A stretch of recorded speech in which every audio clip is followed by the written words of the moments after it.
Just before the video begins, I want to state that I may sound a little odd. I recently got a massive block put in my mouth to realign my teeth, so I may unfortunately speak with a slight lisp here and there. You may not like it, and believe me, I definitely don't like it. But yeah, just note that if I sound kinda weird, that's why. Now let's get back into the video, shall we?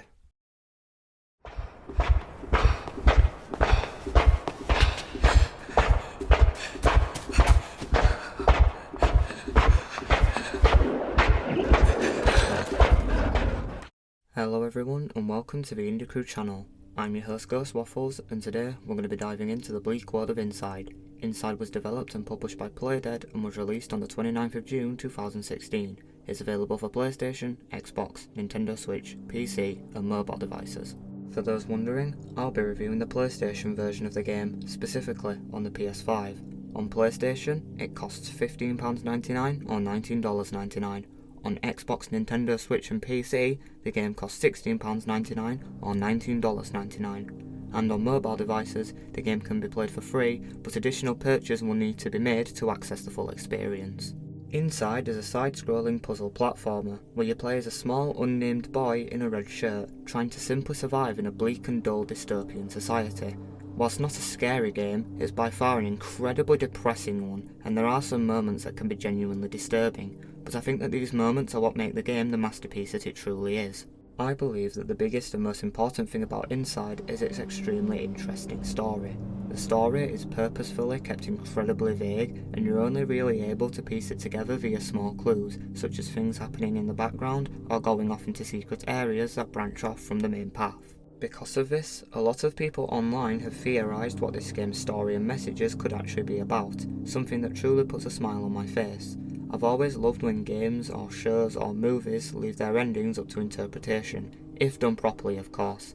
It allows you to invest extra time in it, and you just genuinely get way more entertainment value out of it. Now whilst I have my own theories as to what the game is really trying to say, or what its strange story is about, I'm not going to go into them. If you really want a taste of the game's story, then I couldn't recommend playing the game more. You see, it has one of those stories that are only really effective if you yourself get to experience it. That's why I wouldn't recommend looking up any videos discussing the game's story if you're thinking about buying it. Doing this would simply ruin the experience, and every shocking thing that would happen would have lost its impact. I also love how its story is able to explore a lot of different themes, ranging from the fall of society to mind control technology, and it does all of this without compromising the gameplay. The controls are very basic. You can move left and right, jump, and interact with things that you'll find within this dull world. They were all very responsive, and I never experienced any delays. Much like the controls, the gameplay in Inside is also kept very simple. All you really have to do is keep heading right and solve the various puzzles you'll come across whilst doing this. I love how thought out each of the puzzles are, and for a game with a very restricted control scheme, the devs managed to craft some deeply interesting and varied puzzles that'll have you scratching your head.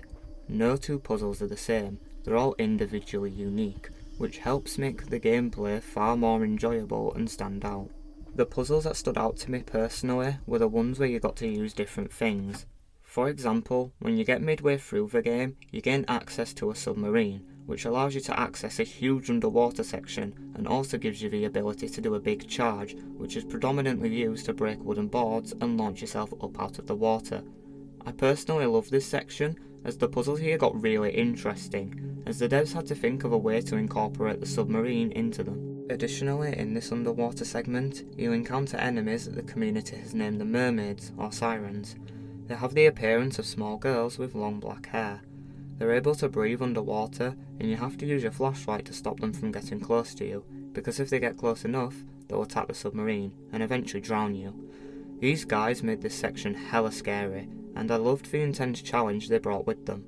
Another example of interesting puzzles are the puzzles that incorporate the game's mind control gimmick. Near the beginning of the game, you enter a room and are able to jump up to wear a strange hanging helmet. The helmet allows you to control these lifeless ragdolls that will usually appear behind you and help you progress. This gimmick was just so cool, and the puzzles involved with it made it even better. I believe that the difficulty here is perfect. The game can be quite challenging at times due to its puzzles, but it's the right amount of challenging. Everything is fair. You may be stuck on a puzzle for quite a while, but once you've actually solved it, you feel very rewarded and realise how obvious the solution actually is. Plus, it's definitely not a game that holds your hand, which honestly goes quite well with the game's dark theming. It allows you to figure out all the game's mechanics for yourself, and for that, this game has my respect. For those looking for some replay value, there are 14 orbs hidden throughout the game that you'll need to destroy.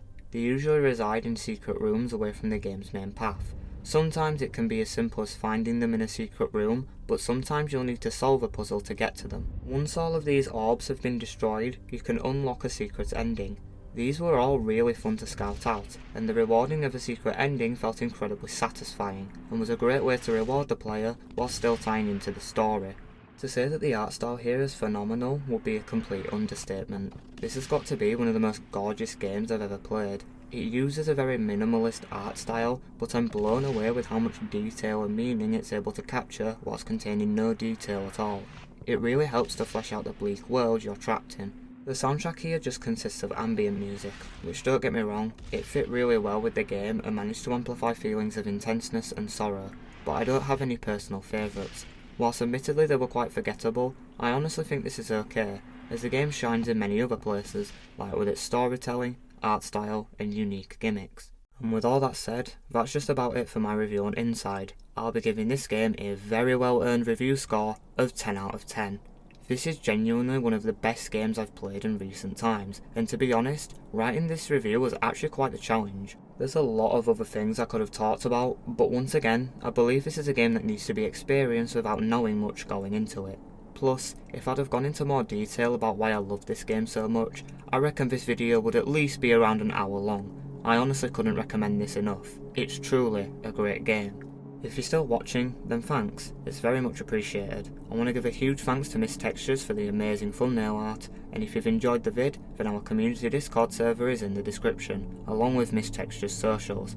Have a good day, and I'll see you later.